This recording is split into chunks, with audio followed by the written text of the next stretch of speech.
யோவேல் தீர்க்க தரிசன புஸ்தகம் 2ஆம் அதிகாரம் 12வது வசனம். யோவேல் 2வது அதிகாரம் 12வது வசனம். சேர்ந்து பார்க்காம சொல்லுங்க பார்ப்போம். ஆதலால் நீங்கள் இப்பொழுதே உபவாசத்தோடும் அழுகையோடும் புலம்பலோடும்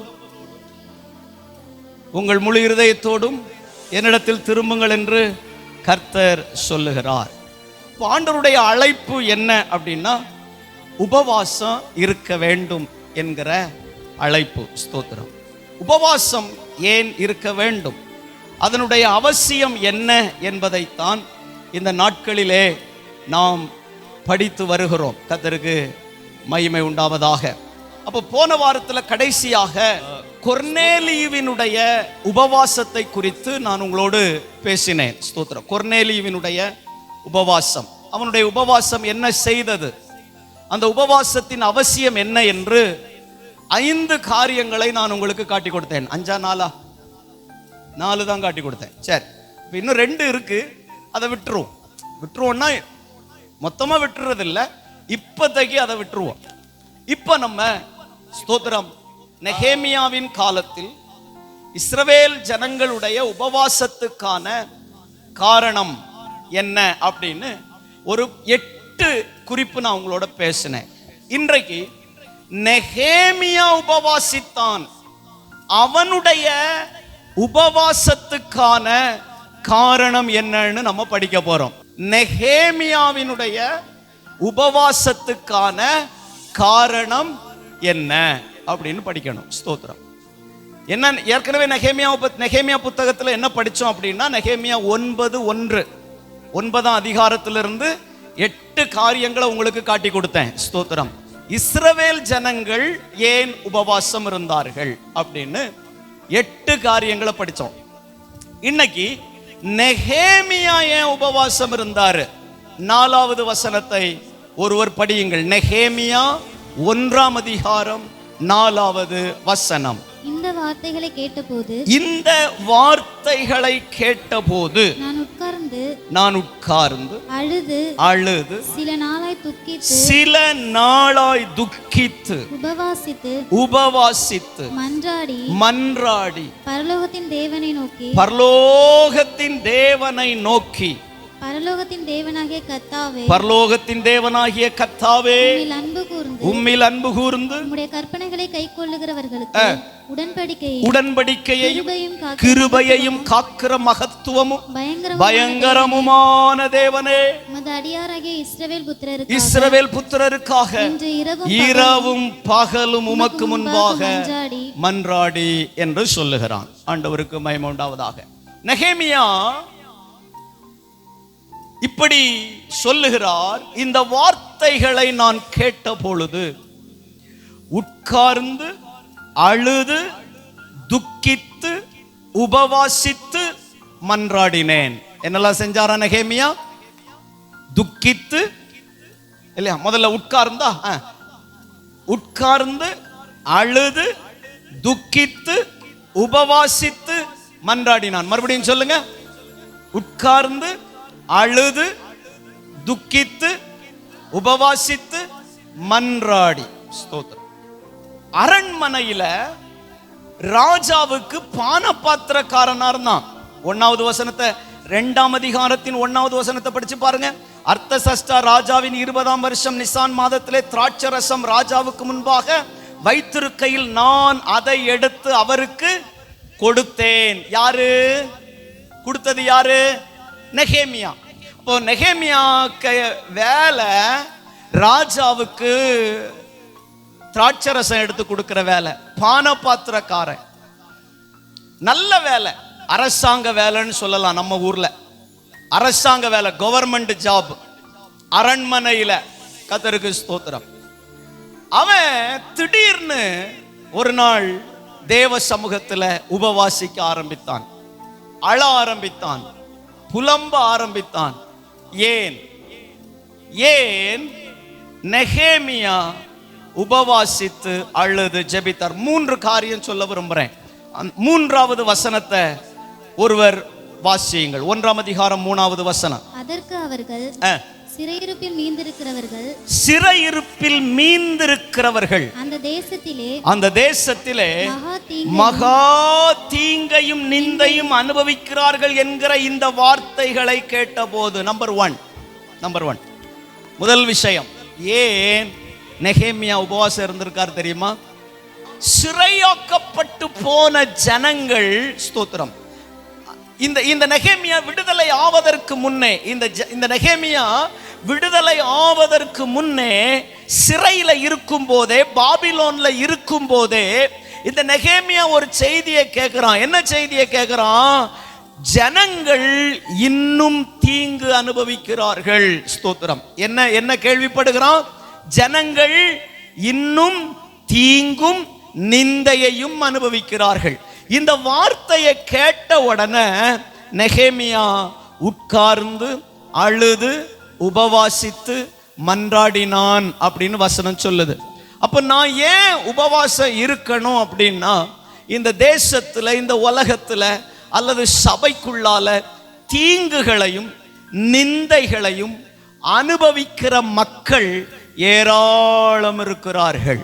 அல்லேலூயா, ஸ்தோத்திரம். இங்க உட்கார்ந்து இருக்கிற, நான் ஏற்கனவே 2 வாரத்துக்கு முன்னாடி பேசும்போது சொன்னேன், இங்க உட்கார்ந்து இருக்கிற உங்க வாழ்க்கையில எனக்கு தீங்கே இல்லை, எனக்கு எந்த நிந்தையும் இல்லை, எனக்கு எந்த அவமானமும் இல்லை, நான் ரொம்ப நல்லா இருக்கேன் அப்படின்னு உங்கள எத்தனை பேர் சொல்ல முடியும்? ஒருவேளை இருக்கிறதுல பாதி பேர் வேணா சொல்லலாம், எனக்கு ஒரு பிரச்சனை இல்லையா, நான் நல்லா இருக்கிறேன், என்னை பற்றி எந்த அவமான பேச்சும் இல்லை, எந்த நிந்தையான பேச்சும் இல்லை, எந்த பழி சொல்லும் இல்லை, நான் ரொம்ப நல்லா தான் இருக்கிறேன்னு ஒருவேளை பாதி பேர் சொல்லலாம். ஆகவே ஸ்தோத்திரம், இன்னும் ஒரு பாதி பேர் கண்டிப்பா சொல்லுவாங்க, என் வாழ்க்கையில பெரிய பெரிய தீங்குகள் இருக்குது, அவமானம் இருக்குது, நிந்தை இருக்குது, எப்படி நான் தலை தூக்கி நிப்பேன்னு தெரில, என் குடும்பம் எப்படி தலை நிமிர்ந்து நிக்கும்னு தெரில, ரொம்ப அவமானமா இருக்கு. அப்ப நல்ல கவனிங்க, நெகேமியா ஏன் உபவாசம் இருந்து ஏன் ஜெபிக்கிறார்னா, ஸ்தோத்திரம், ஜனங்கள் படுகிற நிந்தை, ஜனங்கள் படுகிற தீங்கு, ஸ்தோத்திரம். உங்க வாழ்க்கையில நிந்தைகளும் தீங்குகளும் அவமானங்களும் மாறணும் அப்படின்னா நீங்க உபவாசம் இருக்கணும். ஸ்தோத்திரம். அல்லேலூயா. ஆமா, என் வாழ்க்கையில அவமானம் இல்லை, நிந்தை இல்லை அப்படின்னா நீங்க உபவாசம் இருக்க வேண்டாம். இயேசுவை குறித்து வசனம் சொல்லுகிறது, அவர் அவமானப்படுத்தப்பட்டார், அவர் நிந்திக்கப்பட்டார், அவர் ஏளனமா எண்ணப்பட்டார். இந்த இயேசு என்ன பண்ணார் தெரியுமா? தன்னுடைய 3.5 ஆண்டு கால ஊழியத்துல, ஸ்தோத்திரம், அடிக்கடி உபவாசித்தார், ஜெபித்தார், ஆண்டவரோடு ஸ்தோத்திரம் தனித்து அமர்ந்திருந்தார், தனித்து ஜெபித்தார், உபவாசித்தார். இந்த ஜெபங்கள் எல்லாம் அவருடைய வாழ்க்கையில வந்த அவமானங்களையும் நிந்தைகளையும் அது ஜெயமாய் மாற்றிற்று. அல்லேலூயா. ஆமா, உங்க வாழ்க்கையில இருக்கிற நிந்தைகள், அவமானங்கள் இதெல்லாம் மாறுறதுக்கு ஒரு வழி உண்டு. ஸ்தோத்திரம். மூக்கு சீந்திக்கிட்டே போனா காணாது. ஸ்தோத்திரம். அழுதுகிட்டே 4 பேருக்கிட்ட சொல்லி, ஐயோ பெரிய அவமானமா இருக்கு, ரொம்ப தீங்கா இருக்கு, ரொம்ப கஷ்டமா இருக்குன்னு சொல்லிட்டு போனா காணாது. தேவ சமூகத்துல வந்து முழங்கால இருந்து, இங்க வசனம் சொல்ல, அவன் உட்கார்ந்து அழுது துக்கித்து உபவாசித்து மன்றாடி, ஸ்தோத்திரம். கர்த்தருடைய ஆலயத்தில் நான் அன்னைக்கு சொன்னது போல பலிபீடத்துல வந்து முட்டி போட்டு உன் கண்ணீரை சொட்டு சொட்டா சிந்து தேவ சமூகத்துல, ஸ்தோத்திரம். உன் வாழ்க்கையில் இருக்கிற தீங்குகளையும் அவமானங்களையும் நிந்தைகளையும் என் இயேசு கண்டிப்பாக மாற்றுவார். ஆமென். 2வதாக நாம் போகலாம். ஸ்தோத்திரம். 3வது வசனத்தை தொடர்ந்து வாசிங்க பாப்போம். நெகேமியா 1:3. எருசலேமின் அலங்கம் இடிபட்டது. எருசலேமின் அலங்கம் இடிபட்டது என்று அவன் கேள்விப்படுகிறான். கர்த்தருக்கு ஸ்தோத்திரம். நல்ல கவனிங்க, என்ன இடிக்கப்பட்டுச்சு? சத்தமா சொல்லுங்க. எருசலேமின் அலங்கம், மதில் சுவர். நம்பர் 2, நெகேமியாவினுடைய உபவாசத்துக்கான அவசியம் என்னன்னா, மதில் சுவர் உடைஞ்சிடுச்சு அப்படின்னா பாதுகாப்பு இல்லாம போயிடுச்சு. ஸ்தோத்திரம்.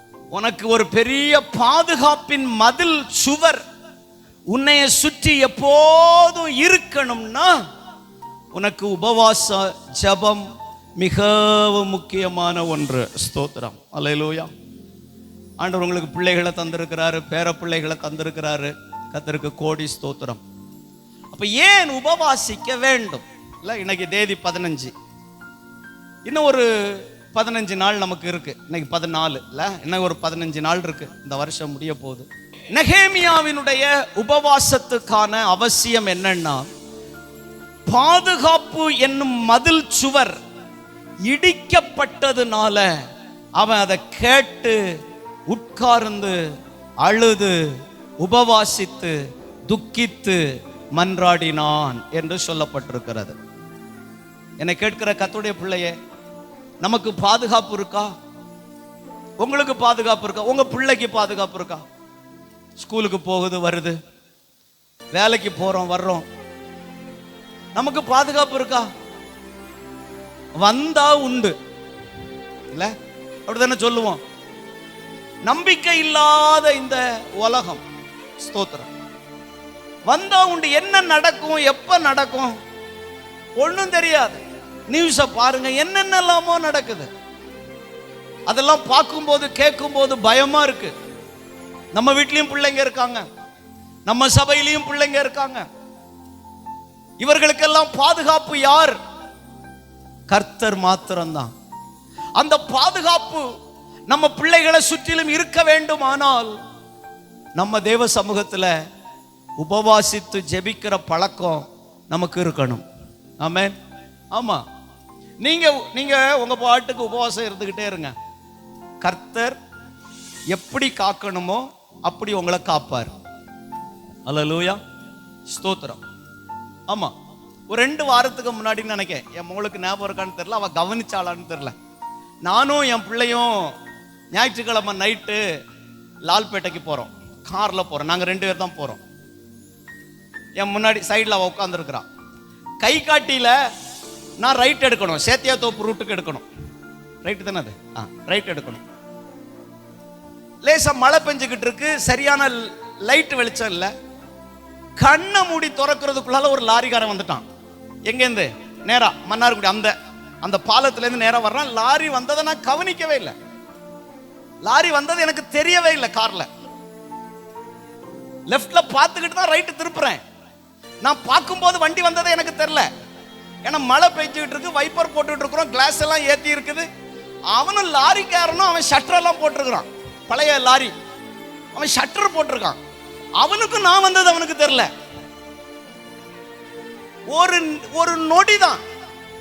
ஒரு நொடிதான் கண்ணை தட்டி முழிக்கிறதுக்குள்ளால தட்டி இருப்பான் அவளை. ஏன்னா அவ சைடு தான் அங்க அந்த பக்கம். எப்படி பிரேக் போட்டேன்னே தெரியாது, போட்டேன், வண்டி நின்னுச்சு. கர்த்தருக்கு ஸ்தோத்திரம். இது கர்த்தருடைய பாதுகாப்பு, தேவ பாதுகாப்பு. ஆண்டவரே என் பிள்ளையை பாதுகாத்து கொள்ளுங்கப்பா அப்படின்னு நான் ஜெபிக்க வேண்டிய அவசியம் இல்லை. ஜெபிக்க வேண்டிய அவசியம் இல்லை. என் பிள்ளை பள்ளிக்கூடத்துக்கு போகுது, என் பிள்ளை அங்க போகுது இங்க போகுது, பாதுகாத்து கொள்ளுங்கப்பா, நீங்க தான்ப்பா, அந்த அவசியமே கிடையாது. உபவாசத்தை உன் வாழ்க்கையில நீ நடைமுறைப்படுத்தி உபவாசம் இருந்து ஜெபித்து கொண்டே இரு. ரட்சிப்புக்காக ஜெபி, பரிசுத்தத்துக்காக ஜெபம் பண்ணு, கிருபைக்காக ஜெபம் பண்ணு, தேவ பலனுக்காக ஜெபம் பண்ணு, தேவ அபிஷேகத்துக்காக ஜெபம் பண்ணு, தேவ அன்புக்காக ஜெபம் பண்ணு, கர்த்தருக்குள்ள நீ வளரும்படி ஜெபம் பண்ணு, உன் குடும்பம் வளரும்படி ஜெபம் பண்ணு. இந்த ஜெபம் நீ செய்து கொண்டே இருந்தால் கர்த்தர் உன்னை பாதுகாத்து கொண்டே இருப்பார். ஸ்தோத்திரம். பாதுகாத்துக்கிட்டே இருப்பார். இன்னும் நிறைய சொல்ல முடியும். அந்த 1-2 வாரத்துக்குள்ளால, இப்போ ஒரு 2 வாரத்துக்குள்ளால நிறைய நேரங்கள் அப்படி கண்ணிமைக்கும் நேரத்துல ஸ்தோத்திரம், எத்தனையோ தீமைகள், எத்தனையோ தீங்கள் இந்த ஊருக்குள்ளதான். ஸ்தோத்திரம். கர்த்தர் விலக்கி காத்து கொண்டு வர்றாருன்னா நீதி அல்ல, பரிசுத்தம் அல்ல. ஸ்தோத்திரம். அவருடைய கிருபை தான். ஆனா நமக்கு ஒரு பங்கு இருக்கிறது அதுல. ஸ்தோத்திரம். நம்முடைய உபவாசமும் நம்முடைய ஜெபமும் தேவனுடைய பாதுகாப்பை நம்முடைய வாழ்க்கையிலே அது பலப்படுத்தி கொண்டே இருக்கும். வியாதி அணுகாமல் அது காக்கும், பலவீனங்கள் அணுகாமல் காக்கும், பிரச்சனைகள் வராமல் அது காக்கும், போராட்டங்கள் வராமல் அது காக்கும். ஸ்தோத்திரம். நீ உபவாசம் இருந்து ஜெபிக்கணும். உபவாசம் இல்லாம போய்கிட்டே இருந்தா நீ எப்பக்கம் நெருக்கப்படும் காலங்களிலே நீ ஒடுங்கி போவாய். ஸ்தோத்திரம். ஆமா, உனக்கு விரோதமாய் உருவாக்கப்படுகிற எந்த ஆயுதமும் உனக்கு வாய்க்கும். வசனம் சொல்லுது உனக்கு வாய்க்காதே. வசனம் அப்படிதான் சொல்லுது. உனக்கு விரோதமாய் உருவாக்கப்படுகிற ஆயுதங்கள் வாய்க்காதே போகும் தான் சொல்லுது. ஆனா உனக்கு விரோதமாய் உருவாக்கப்படும் ஆயுதம் வாய்க்கும். ஏன்னா நீ உபவாசம் இருக்கிறது கிடையாது. அதனால உனக்கு விரோதமா மந்திரம், உனக்கு விரோதமா பில்லி சூனியம், உனக்கு விரோதமா ஸ்தோத்திரம் ஏவல், உனக்கு விரோதமா அந்தகார ஆவிகள், உன் குடும்பக்காரங்க ஏவி விடலாம், உன் ஊர்க்காரன் ஏவி விடலாம், உன் பக்கத்து வீட்டுக்காரன் ஏவி விடலாம். அது உன்னை வந்து தாக்கும். போன வாரமும் ஒரு அம்மா இங்க வந்து நின்று என்கிட்ட சொல்லிச்சது, ஐயா எவனோ சூனியம் வச்சுட்டான் போல தெரியுது ஐயா, அதனால தான் அப்படி இருக்கு. நான் சொன்னேன் நிறுத்து. உட்கார்ந்துருக்காங்க அந்த அம்மா இங்க. நான் சொன்னேன் நிறுத்து. உனக்கும் எனக்கு விரோதமா மந்திரவாதம் இல்ல, பில்லி சூனியம் இல்லைன்னு பைபிள் சொல்லுது. அதை மீறி உன்னைய தாக்குதுன்னா நீ சரியில்லை. உனக்கு உபவாசம் பத்தாது, உனக்கு ஜெபம் பத்தாது. இதையே தான் அந்த அம்மாட்ட சொல்லி விட்டேன். ஸ்தோத்திரம். உனக்கு விரோதமா மந்திரவாதம் பண்ண மாட்டாங்களா? பண்ணுவாங்க. ஏவல் பண்ண மாட்டானா? பண்ணுவான். சபைக்கு விரோதமா மந்திரவாதம் பண்ண மாட்டானா? பண்ணுவான். ஊழியத்துக்கு விரோதமா ஆவிகளை ஏவி விட மாட்டானா? இந்த ஊர்ல இருக்கிறவன் செய்வான்.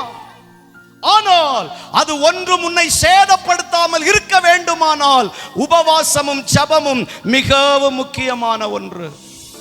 இல்லைன்னா இங்க வந்து நிப்ப, எவனோ செஞ்சிட்டான், எவனோ வச்சிட்டான், அவன் வைக்கத்தான் செய்வான். அவன் புத்தி ஈன புத்தி. தோத்திரம். நீ நாசமா போகணும்னு நினைப்பான். அவன் பொல்லாத மனுஷன். ஸ்தோத்திரம். அந்த ஆவி உன்னைய தாக்காம இருக்கணும்னா நீ ஒழுங்கா உபவாசம் இருந்து ஒழுங்கா ஜெபிக்கணும். ஸ்தோத்திரம். அல்லேலூயா. இல்லைன்னா அந்த ஆவி உன்னை அடிக்கும், அந்த பேய் உன்னை அடிக்கும். ஸ்தோத்திரம். நான் தான் சபைக்கு வாரம்ல, அதெல்லாம் நடக்காது. ஸ்தோத்திரம். அதெல்லாம் நடக்காது. உபவாசம் என்கிற ஒன்று உனக்கு இருந்தால் உன் வியாபாரத்துக்கு விரோதமாய் செய்யப்படுகிற மந்திரவாதம், உன் குடும்பத்துக்கு விரோதமாய் செய்யப்படுகிற பில்லி சூனிய ஏவலின் ஆவிகள், அவைகள் உன்னை தாக்காம இருக்கணும்னா நீ தேவனுடைய சமூகத்திலே வந்து உபவாசிக்கிற ஒரு பழக்கத்தை நீ ஏற்படுத்தி கொள்ள வேண்டும். ஆமென்.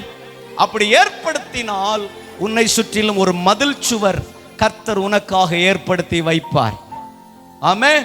அப்ப நீ சொல்லலாம், எனக்கு விரோதமாய் உருவாக்கப்படுகிற எந்த ஆயுதமும் வாய்க்காதே போகும். ஒரு வழியாய் வருவான், 7 வழியாய். இப்ப 7 வழியா வருது. இப்ப பிசாசு எத்தனை வழியா வருது வாழ்க்கையில? 7 வழியா வருது. இந்த பக்கத்துல வந்து இங்க அடை கொடுத்தா இந்த பக்கமா வருது, இந்த பக்கம் வரான் இங்க அடை கொடுத்தா இந்த பக்கமா வருது, இந்த பக்கம் வரான் அடை கொடுத்தா இந்த பக்கமா வருது. இப்ப எங்க அடை கொடுக்கிறதுக்கு? உன்னை பிள்ளைய கூப்பிடுற, ஏ வாடா நீயும் அடை கொடுறா. அப்புறம் அவனை வந்து அடை கொடுக்க, அவன் சொல்றான் எம்மா இதையும் தாக்கு, அப்ப அங்க அடை கொடு. இப்படி 7 பக்கமும் இப்ப யாருக்கு பிரச்சனை? ஆராதிக்கிற உனக்கு பிரச்சனை. 7 பக்கமும் பிரச்சனை. வசனம் அப்படி சொல்லல. வசனம் சொல்லுது ஒரு வழியா வருவான், 7 வழியா போவான். உங்க வாழ்க்கையில எப்படி? அம்மா சொல்லு, உன் வாழ்க்கையில எப்படி? வந்துட்டு போயிடுறானா இல்ல 7 வழியா வாரானா? போன ஆவி போன வாரத்தில் எனக்கு பேசணும் எனக்கு இடையில தோத்துறோம். இரவு ஜபத்தில் பேசினேன், செவ்வாய்க்கிழமை புதன்கிழமை இரவு ஜபத்தில் பேசினேன். ஒரு ஆவி போயிட்டு திரும்ப வரும்போது எத்தனை ஆவியோட வரும்? 7 ஆவியோட வருமா. ஒரு பிசாசை துரத்துனா அந்த பிசாசு ஊரெல்லாம் சுத்திட்டு திரும்ப 7 பிசாசை கூட்டிக்கிட்டு அந்த ஆளுக்குள்ளால வந்து உட்காரும். கர்த்தருக்கு ஸ்தோத்திரம். அப்போ அந்த பிசாசு திரும்ப வராம இருக்கணும்னா நீ ஒழுங்கா ஜெபம் பண்ணணும். ஸ்தோத்திரம். நீ எங்கேருந்து வந்திருக்கிற? அந்தகாரத்திலிருந்து. அங்க தானே வந்தீங்க. நீங்க எங்கேருந்து வந்திருக்கீங்க அம்மா? ஐயா நீங்க எங்கேருந்து வந்தீங்க? அந்தகாரத்திலிருந்து ஆச்சரியமான ஒளி நண்டைக்கு. 1 பேதுரு 2:9. ஆச்சரியமான ஒளி நண்டைக்கு. அந்தகாரம் அப்படின்னா சாத்தான், அந்தகாரம்னா பாவம், அந்தகாரம்னா இருள், அந்தகாரம்னா சாபம், அந்தகாரம்னா என்ன? உலகம். அந்தகாரம்னா என்ன? அசுத்தம். அங்கேருந்து நம்ம எங்க வந்திருக்கிறோம்? ஆச்சரியமான ஒளி நண்டைக்கு வந்திருக்கிறோம். அல்லேலூயா. வந்துட்டோம். ஆனா அவன் சும்மா இருக்க மாட்டான். யாரு? அந்த அந்தகாரம் இருக்குல்ல, அது சும்மா இருக்காது. அந்த பாவம் இருக்குல்ல, அது சும்மா இருக்காது. அந்த சாபம் இருக்குல்ல, அது சும்மா இருக்காது. அந்த அக்கிரமம் அது சும்மா இருக்காது. அது என்ன செய்யும்னா 7 பேரா சேர்ந்து உன்னைய தாக்குறதுக்கு திரும்ப வரும். ஒளி நண்டையில இருக்கிற உன்னைய தாக்குவதற்கு 7 பேரா சேர்ந்து வருவாங்க. அப்ப நீ என்ன செய்யணும்? நம்ம பழைய ஆள்லா 7 பேரை வந்திருக்கீங்களோ, என் மேல ரொம்ப பாசம் போல இருக்கு என்ன அப்படின்னு நீயும் 8வது ஆளா சேர்ந்து தோல்ல கைய போட்டுக்கிட்டு வாங்கடா அப்படின்னு நீயும் அங்க போயிடாத. நீ எதிர்த்து அந்த ஏழையும் எதிர்த்து நிக்கணும்னா உனக்கு உபவாசம் வேணும், உனக்கு ஜெபம் வேணும். இல்லைன்னா அந்த 7ஓட 8ஆ நீயும் மாறிடுவ. சிலர் மாறிட்டீங்க 7ஓட 8ஆட்டு. ஸ்தோத்திரம். 7ஓட 8ஆ நீ மாறிராம இருக்கிறதுக்கு உபவாசமும் ஜெபமும் மிகவும் முக்கியமான ஒன்று. 3ஆவதாக வாசிங்களேன், 2வது அதிகாரம் 3வது வசனத்தை வாசிங்க. 2வது அதிகாரம் 3வது வசனம். ராஜாவை நோக்கி ராஜா என்றைக்கும் வாழ்க, என் பிதாக்களின் கல்லறைகள் இருக்கும் ஸ்தலமாகிய நகரம் பாழானதும் அதன் வாசல்கள் அக்கினியால் சுட்டெரிக்கப்பட்டதுமாய் கிடக்கும் போது நான் துக்கமுகத்தோடு இராதிருப்பது எப்படி என்றேன். 5வது வசனம். ராஜாவை பார்த்து, ராஜாவுக்கு சித்தமாயிருந்து அடியேனுக்கு உமது சமூகத்தில் தயை கிடைத்த, ராஜாவுக்கு சித்தமாயிருந்து அடியேனுக்கு உமது சமூகத்தில், அடியேனுக்கு உம்முடைய சமூகத்தில் தயை கிடைத்ததானால், தயை கிடைத்ததானால் பிதாக்களின் கல்லறைகளில் இருக்கும், எப்படி என் பிதாக்களின் கல்லறைகளில் இருக்கும், என் பிதாக்களின் கல்லறைகளில் இருக்கும் பட்டணத்தை கட்டும்படி யூதா தேசத்துக்கு, அந்த வார்த்தை நல்ல கவனிங்க, யூத தேசத்துக்கு நீர் என்னை அனுப்ப வேண்டிக் கொள்ளுகிறேன் என்றான். அல்லேலூயா. அதாவது ரொம்ப சிம்பிள்ங்க. அம்மா ஐயா கவனிங்க, நான் இந்த குறிப்பிலே முடிச்சாலும் முடிச்சிருவேன். ஸ்தோத்திரம். ராஜா கேட்கிறாரு, இவன் அரண்மனையில வேலை பார்க்கறான்ல, இவன் துக்கமா இருக்கான், இவன் ரொம்ப அழுகையா இருக்கிறான், உபவாசத்தோட இருக்கிறான். அப்ப மூஞ்ச பார்த்தாலே தெரியும்ல, அழுதது, துக்கமா இருக்கிறது, முகம் வீங்கி இருக்கு, ரொம்ப சோகமா இருக்கான். அப்ப ராஜா கேட்கிறாரு, ஏண்டா கொஞ்ச நாளா உன் முகம் சரியில்லையே, கொஞ்ச நாளா நீ ரொம்ப துக்கமா இருக்கிறிய, ஏன் என்ன பிரச்சனை அப்படின்னு கேட்கும்போது இவன் விஷயத்தை சொல்றான். என் ஜனங்கள் தீங்கு அனுபவிக்கிறார்கள், நிந்தையை அனுபவிக்கிறார்கள். ஸ்தோத்திரம். என் ஜனங்களுடைய பாதுகாப்பின் மதில் உடைந்து கிடக்கிறது. ஆண்டவருக்கு ஸ்தோத்திரம். உடைஞ்சு கிடக்குது. இப்படி எல்லாம் இருக்கும்போது நான் எப்படி துக்கமா இருப்பேன்? சரி, அப்போ உன் வேண்டுதல் என்ன? என்னதான் பிரச்சனை? உனக்கு என்ன தந்தா நீ சரியாவ? எப்ப உன் உபவாசத்தை நிறுத்துவ? எப்ப நீ உன் அழுகையை நிறுத்துவ? எப்ப உன் ஜெபத்தை நிறுத்துவ? அதுக்கு நெகேமியா பதில் சொல்றாரு, ரொம்ப சிம்பிளா, நீர் என்னை அனுப்பினால் நான் சரியாயிருவேன். அல்லேலூயா. நான் சொல்ல வர்றது உங்களுக்கு புரியுதான்னு தெரியல. நெகேமியாவின் உபவாசத்துக்கான அவசியமும் காரணமும் என்ன தெரியுமா? நான் இப்படி எழுதி வச்சிருக்கிறேன். என்னை அனுப்ப வேண்டும் என்பதற்காக அவன் உபவாசிக்கிறான். ஸ்தோத்திரம். நெகேமியா தன்னை ராஜா அனுப்ப வேண்டும் என்பதற்காக நெகேமியா உபவாசிக்கிறான். சொல்லுங்க, நெகேமியா அனுப்பப்பட வேண்டும் என்பதற்காக நெகேமியா உபவாசிக்கிறான். நம்ம இப்படி வேதத்தில் ஒரு வசனம் வாசிக்க முடியும். அனுப்பப்படாவிட்டால் எப்படி பிரசங்கிப்பார்கள்?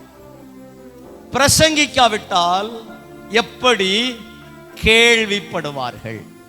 கேள்விப்படாவிட்டால் எப்படி விசுவாசிப்பார்கள்? சொல்லுங்க பாப்போம். அனுப்பப்படாவிட்டால், என் பின்னாடி சொல்லுங்க, அனுப்பப்படாவிட்டால் எப்படி பிரசங்கிப்பார்கள்? பிரசங்கிக்காவிட்டால் எப்படி கேள்விப்படுவார்கள்? கேள்விப்படாவிட்டால் எப்படி விசுவாசிப்பார்கள்? 4 விஷயம். அனுப்பப்படணும், பிரசங்கிக்கணும், கேட்கணும், விசுவாசிக்கணும். விசுவாசம் கேள்வியினால் வரும்னு வசனம் சொல்லுது. நான் கர்த்தரை விசுவாசிக்கணும்னா யாரோ ஒருவர் எனக்கு கர்த்தரை குறித்து சொல்லணும். யார் சொல்லுவா? யாரோ ஒருத்தர் சொல்றதுக்கு அனுப்பப்பட்டாதான் சொல்லுவாங்க. கர்த்தருக்கு ஸ்தோத்திரம். இப்ப நல்ல கவனிங்க கர்த்தருடைய பிள்ளையே. இந்த தேசம் பரந்த தேசம்.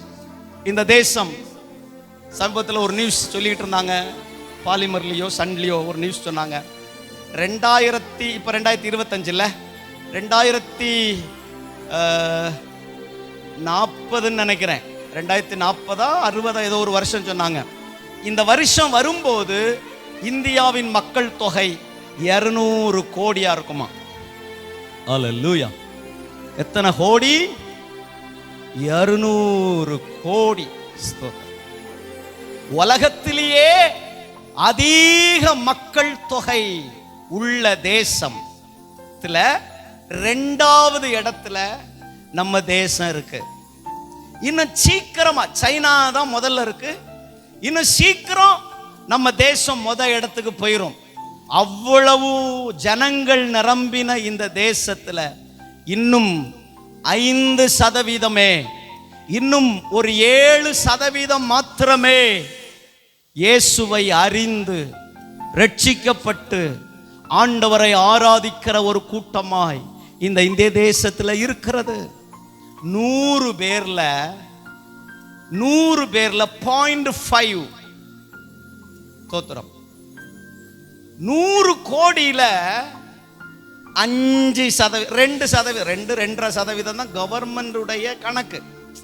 ஏன் அப்படின்னா இப்ப இங்க நீங்க எல்லாம் இருக்கீங்க இல்லையா, உங்களுடைய கம்யூனிட்டி சர்டிபிகேட்ல உங்களுடைய டிசில எல்லாம் மதம் என்கிற இடத்துல என்ன இருக்கும்? சும்மா சொல்லுங்க, என்ன இருக்கும்? இந்துன்னு தான் இருக்கும் இல்ல? அப்ப நீங்க இன்னும் கிறிஸ்தவர்கள்னு அரசாங்கம் உங்களை அங்கீகரிக்கல. ஓகே, பரலோக அரசாங்கம் உங்களை அங்கீகரிச்சிடுச்சு, சபை உங்களை அங்கீகரிச்சிடுச்சு. ஆனா இந்திய அரசாங்கம் உங்களை கிறிஸ்தவங்கன்னு அங்கீகரிக்கல. ஏன்னா உங்க சர்டிபிகேட்ல இன்னும் என்னதான் இருக்கு? அதான் இருக்கு இல்ல? அப்ப நீங்க கிறிஸ்தவருடைய கணக்கெடுப்பை இந்தியா செய்யும் போது நீங்க கிறிஸ்தவருடைய பட்டியல்ல வர மாட்டீங்க. அதனால இப்ப அரசாங்கத்தினுடைய கணக்கெடுப்புன்னு சொல்லும் போது ஒரு 2-2.5% தான் கிறிஸ்தவர்கள் இந்தியாவில். அப்புறம் உங்களை போல உள்ள லட்சங்கள் கோடிகள் ரட்சிக்கப்பட்டவங்க தேசத்தில் இருக்கிறாங்க. அதனால நம்ம ஒரு 7% சொல்றோம், ஒரு 7% சொல்றோம். அவ்வளவுதான். இது கிறிஸ்தவர்களுடைய ஒரு கணக்கெடுப்பு. 7% இந்தியாவில் கிறிஸ்தவர்கள் இருக்கிறார்கள் என்கிற ஒரு கணக்கெடுப்பு. 7%. ஸ்தோத்திரம். அப்ப மிச்சம்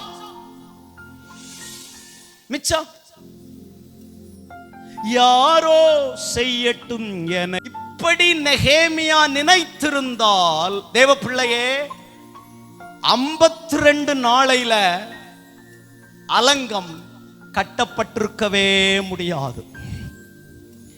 Just 52 days, 52 நாளையில ஒரு பெரிய அலங்க சுவரை நெகேமியா கட்டி முடிச்சிட்டான். அதுக்கு காரணம் என்ன தெரியுமா? அவனுடைய உபவாசம், அவனுடைய ஜெபம், அவனுடைய வேண்டுதல் எல்லாம் யாரோ செய்யட்டும் என்று நான் அரண்மனையிலே இருந்து விடாதபடிக்கு என்னை அனுப்பும், நான் போகிறேன், நான் போய் அதை செய்கிறேன் என்று சொல்லி நெகேமியா புறப்பட்டான். நீ அல்லேலூயா சொல்ல மாட்டா பரவாயில்ல. காணாத ஆட்டின் பின்னே பாட்டு போடுங்க. கர்த்தர் கண்ணீருடன் அலைந்தார், அன்போடு உன்னை அழைக்கின்றாரே, இன்றே திரும்பி நீ வா. காணாத ஆட்டின் பின்னே கர்த்தர் கண்ணீருடன் அலைந்தார், அன்போடு உன்னை அழைக்கிறாரே, இன்றே திரும்பி நீ வா. முள்ளும் புதரும் காடும் மலையும் உள்ளம் உடைந்தேசு தேடுகிறார். முள்ளும் புதரும் காடும் மலையும் உள்ளம் உடைந்தேசு தேடுகிறார். சிற்றின்ப சேற்றினில் சிக்கினதால் சாத்தான் வலையில் நீ சிறையாகினாய். சிற்றின்ப சேற்றினில் சிக்கினதால் சாத்தான் வலையில் நீ சிறையாகினாய்.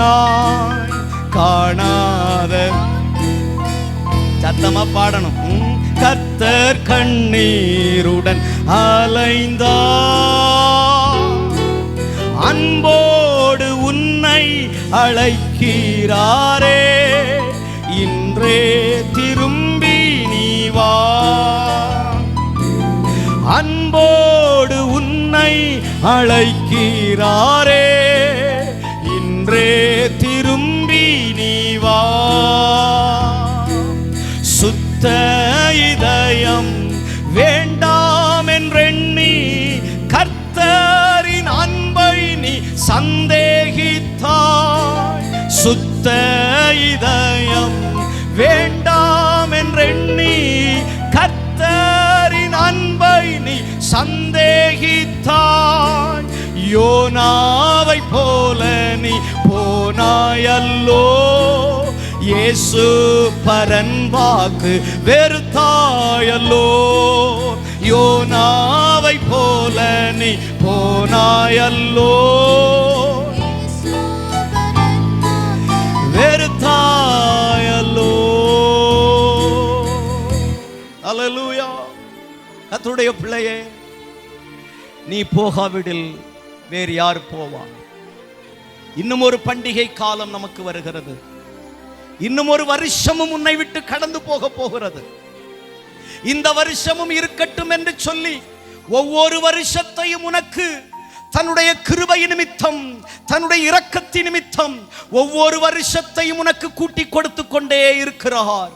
நெகேமியாவை போல உனக்கு ஒரு துடிப்பு வர வேண்டும் என்று ஆண்டவர் இந்த கால வேளையிலே விரும்புகிறார்.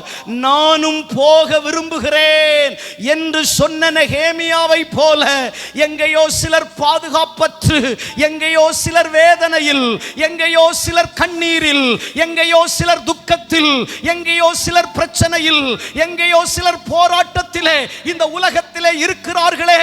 என்னை கேட்கிற சபையே, நீ போகாவிடில் வேறு யார் போவார்? உன் கண் எதிரே, உன் கண் எதிரே உன் எதிர்த்த வீட்டில் இருக்கிறவர்கள், உன் பக்கத்து வீட்டில் இருக்கிறவர்கள் நரகத்தை நோக்கி, சாபத்தை நோக்கி, அக்கிரமத்தை நோக்கி ஓடிக்கொண்டிருக்கையிலே நீ சுகபோகமாய், நீ சந்தோஷமாய் உன் வீட்டில் ஸ்டாரை தொங்க போட்டுட்டு, உனக்கு ஒரு புது ட்ரெஸ்ஸை எடுத்துட்டு, உனக்கு கறியும் விருந்தையும் வச்சுட்டு நீ சந்தோஷமாய் கொண்டாடும்படி பண்டிகைக்காக ஆயத்தப்பட்டு கொண்டிருக்கிற எனக்கு அருமையான பண்டிகை கிறிஸ்தவனே, உன்னை பார்த்து தான் கேட்கிறேன், உன்னால எப்படி சந்தோஷமாய் கொண்டாட முடியும்?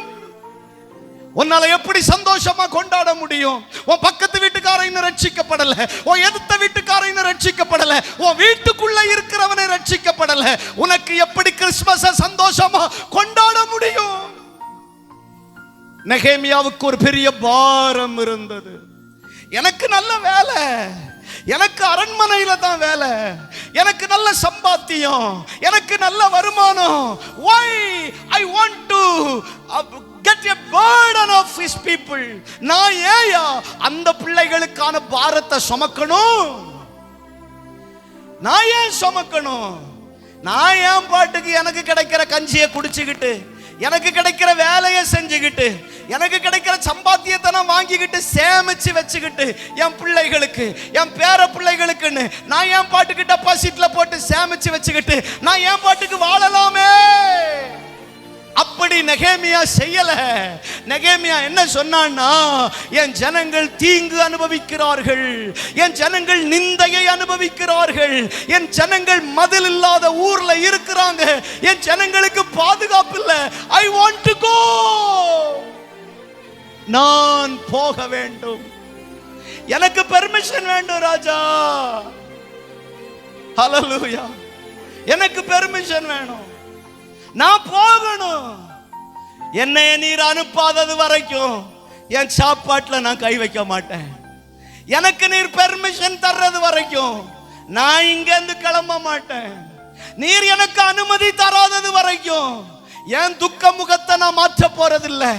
எனக்கு நீர் அனுமதி தராதது வரைக்கும் என் கண்கள்ல இருந்து வடிகிற கண்ணீரை நான் துடைக்க போறதில்ல. I want to go. நான் போக வேண்டும். எதுக்கு? ஏயா நான் போகணும்? என்னை கொண்டு செய்ய வேண்டிய வேலைகள் அங்கே ஏராளம் இருக்கிறது. என்னை கொண்டு செய்ய வேண்டிய பணிகள் அங்கே இருக்கு. அந்த பாடலின் ஒரு சரணம் இப்படி சொல்லுகிறது. அந்த சரணத்தை நம்ம பாட போகிறோம். கர்த்தருக்கு ஸ்தோத்திரம். எத்தனை நேரம் உன்னை அழைத்தார், இத்தனை காலம் நீ தள்ளலாமோ? கர்த்தரின் சித்தம் உன் வேளை இதே, கண்டு உணர்ந்து விரைந்தே நீ வா. சேர்ந்து பாடலாமா? எத்தனை நேரம் உன்னை அழைத்தார், இத்தனை காலம் நீ தள்ளலாமோ? எத்தனை நேரம் உன்னை அழைத்தார், நீ தள்ளலாமோ? கர்த்தரின் சித்தம் உன் வேளையிதே, கண்டு உணர்ந்து விரைந்தே நீ வா. கர்த்தரின் சித்தம் உன் வேளையிதே, கண்டு நீ வா. காணாத ஆட்டின் பின்னே கர்த்தர் கண்ணீருடன் அலைந்தார், கண்போடு உன்னை அழைக்கிறாரே, இன்றே திரும்பி நீ வா. எத்தனை காலம் உன்னை அழைச்சுக்கிட்டே இருப்பாரு, எத்தனை காலம் உன்னை அழைப்பார், எத்தனை காலம் உன்னை அழைப்பார், எத்தனை நாட்கள் உன்னை அழைச்சுக்கிட்டே இருப்பாரு. வா, ஊழியம் செய், ஜெபம் பண்ணு, உபவாசரு, பைபிள் வாசி, பரிசுத்தமா வாழு, ஆராதனைக்கு வா. எத்தனை காலம் உன்னையே அழைச்சுக்கிட்டு இருப்பாரு. சகோதரி, தம்பி, தங்கச்சி, நீ போக வேண்டிய காலம் இது. உன் கண்ணெதிரே ஜனங்கள் அழிந்து கொண்டிருக்கிறார்கள். உன் கண்ணெதிரே ஜனங்கள் இருளிலே இருக்கிறார்கள். உன் கண்ணெதிரே ஜனங்கள் பாவத்தில் இருக்கிறார்கள். உன் கண்ணெதிரே ஜனங்கள் இருளில் இருக்கிறார்கள். நெகேமியாவுக்கு what is his necessary? அவனுக்கு அப்படி என்ன அவசியம் வந்தது? நெகேமியாவுக்கு என்னங்க அவசியம்? நல்ல வேலை, நல்ல வருமானம், வேலைக்கு நல்ல சாப்பாடு, நல்ல குடும்பம். What is his necessary to fast? உபவாசித்து ஜெபிக்கணும்னா அவனுக்கு என்னங்க அவசியம்? என்ன அவசியம்னா, ஏதோ ஒரு வேலை இன்னும் குறைவுபட்டு இருக்கிறது. ஏதோ ஒரு வேலை இன்னும் குறைவுபட்டிருக்கிறது. அந்த வேலை நிறைவேறுவதற்கு நான் போக வேண்டும். அந்த வேலை நிறைவேறுவதற்கு நான் போக வேண்டும். ஏங்க, ஒரே ஊர்ல 4 சபை எதுக்குங்க? காட்டுமன்னார்குடிக்கு போங்க, இந்த ஊர்லயும் நம்ம ஒரு சபை இருக்கு, அந்த பக்கம் ஒரு சபை இருக்கு. காட்டுமன்னார்குடிக்கு போங்க, அங்க ஒரு 8-10 சபை இருக்கு. சிதம்பரத்துக்கு போங்க, அங்க ஒரு 20-30 சபை இருக்கு. ஏங்க ஒரு சபை பத்தாதா? பத்தாது. அதுக்குள்ளேயே ஊழியக்காரனுக்குள்ள சண்டை. தோத்திரம். சோழகூருக்கு நான் வராம நிப்பட்டினதுக்கு காரணமே தான்.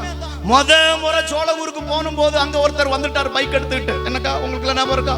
அந்த வந்தவங்களுக்கு ஞாபகம் இருக்கும் இல்ல? அண்ணன் இருந்தாங்க, வந்துட்டாரு. ஸ்தோத்திரம். நான் ஊழியம் செய்கிற இந்த ஊருக்குள்ளால நீங்க ஏன் வந்தீர்கள்? அவனுக்கு கேட்க வேண்டிய அடுத்த கேள்வி என்ன தெரியுமா? இந்த ஊர்ல இருக்கிற எல்லாரும் ரட்சிக்கப்பட்டுட்டாங்களா? இல்ல. உன்னைய கொண்டு கர்த்தர் 10 ஆத்துமாக்களை சந்திச்சா, எங்களை கொண்டு கர்த்தர் ஒரு 10 ஆத்துமாக்களை சந்திப்பார். ஹல்லேலூயா. சென்னை பட்டணத்துல 200-300 சபை இருக்கு. ஏன் ஒரு சபை போதாது? ஏன் ஒரு சபை போதாதா? ஏன் நிறைய சபைகளை கர்த்தர் உருவாக்குகிறார்? ஏன் நிறைய ஊழியர்களை கர்த்தர் உருவாக்குகிறார்? ஒருத்தரை கொண்டு 10 பேரை சந்திக்கிறார், இன்னொருத்தரை கொண்டு ஒரு 20 பேரை சந்திக்கிறார், ஒருத்தரை கொண்டு ஒரு ஆத்துமாவை சந்திக்கிறார். எப்படியோ யாரையோ கொண்டோ கர்த்தர் ஆத்துமாக்களை சந்திக்கும்படி தேவன் ஒரு மனிதனை தேடி வந்திருக்கிறார். ஹல்லேலூயா. தம்பி, நீ கர்த்தருடைய ஊழியத்தை செய்யணும். தங்கச்சி, நீ கர்த்தருடைய ஊழியத்தை செய்யணும். சகோதரி, நீ கர்த்தருடைய ஊழியத்தை செய்யணும். சகோதரா, நீ கர்த்தருடைய ஊழியத்தை செய்யணும். மைக் எடுத்து பிரசங்கம் பண்றது அல்ல, அது மட்டும் அல்ல ஊழியம். நீ வேலை செய்கிற இடத்துல ஊழியம் செய்யலாம், நீ படிக்கிற இடத்துல ஊழியம் செய்யலாம், நீ பிரயாணம் பண்ணுகிற இடத்துல ஊழியம் செய்யலாம், நீ வியாபாரம் பண்ணுகிற இடத்துல ஊழியம் செய்யலாம், நீ வாழ்ற இடத்துல ஊழியம் செய்யலாம். கர்த்தருக்கு மகிமை உண்டாவதாக. உன்னை கொண்டும் கர்த்தர் ஒரு வேலையை செய்ய விரும்புகிறார். உன்னை கொண்டும் எஸ்ராவை கொண்டு செய்ய வேண்டியதை கர்த்தர் செய்து கொண்டிருக்கிறார்.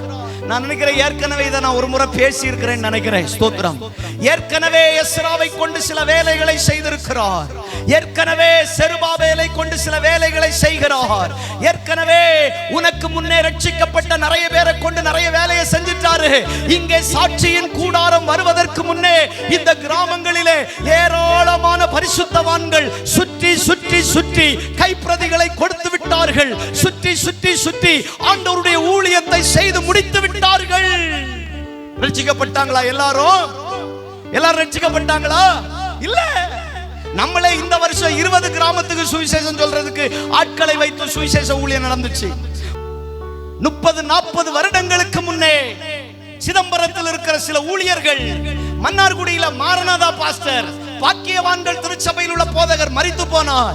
இந்த பரிசுத்தவான்கள் எல்லாம் இந்த கிராமங்களிலே வந்து ஆண்டவருடைய ஊழியத்தை செய்துவிட்டு போனதின் விளைவுதான் நீயும் நானும் இன்றைக்கு இங்கே உட்கார்ந்து கர்த்தரை ஆராதிக்கிறோம். 30-40 வருஷங்களுக்கு முன்னே இந்த கிராமங்களிலே அவர்களுடைய கால்கள் மிதிக்கப்பட்டதினால், அவர்கள் கைப்பிரதி கொடுத்ததினால், ஒரு தெருவை நடந்து போகும்போது ஒரு ஸ்தோத்திரம் சொல்லிக் கொண்டு போனதினால் இன்றைக்கு நீ ரட்சிக்கப்பட்டிருக்கிறாய். இனி அவ்வளவுதான், முடிஞ்சிச்சா ரட்சிப்பு? உன்னோட முடிஞ்சிச்சா? உனக்கு அடுத்த சந்ததி ரட்சிக்கப்படாண்டாமா? இயேசு கிறிஸ்துவின் வருகை தாமதிச்சா இன்னும் ஒரு 10 பேர் உன் கிராமத்துல ரட்சிக்கப்படாண்டாமா? உன் பக்கத்து கிராமத்துல ரட்சிக்கப்படாண்டாமா? அந்த வேலையை யார் செய்வா? மறுபடியும் சிதம்பரத்துல இருந்து வர வைக்கலாமா? மறுபடியும் மன்னார்குடியில இருந்து வர வைக்கலாமா? அதற்காக அல்ல. நீ ஒரு நெகேமியாவை போல எழும்ப வேண்டும். உன் கிராமத்துல நீ ஒரு நெகேமியாவை போல எழும்ப வேண்டும். இந்த சபைக்கு நீ ஒரு நெகேமியாவை போல எழும்ப வேண்டும். நீ எழும்பணும். எஸ்ராவின் காலம் முடிஞ்சிடுச்சு. ஒரு ஊழியக்காரர் இப்படி ஜெபம் பண்ணாராம், ஆண்டவரே என்னைய மோகன் சிலாசரச போல மாத்துங்கப்பான்னு ஜெபம் பண்ணாராம். என்னைய தினகரன், டிஜிஎஸ் தினகரன் ஐயா மாதிரி மாத்துங்க ஆண்டவரே, அவருக்குள்ள அபிஷேகத்தை எனக்கு தாங்க ஆண்டவரே அப்படின்னு ஜெபம் பண்ணாராம். இன்னொரு ஊழியக்காரர் சொன்னாராம், என்னை பில்லி கிரகம் மாதிரி மாத்துங்க ஆண்டவரே. இந்த ஊழியக்காரங்க பேர்லாம் உங்களுக்கு தெரியுமான்னு தெரியல. இவங்க எல்லாம் தேசத்துல உலகத்துல வல்லமையா எடுத்து பயன்படுத்தப்பட்டவர்களும் படுகிறவர்களும். ஸ்தோத்திரம். இப்படி அவர் ஜெபம் பண்ணிக்கிட்டே இருந்தாராம்.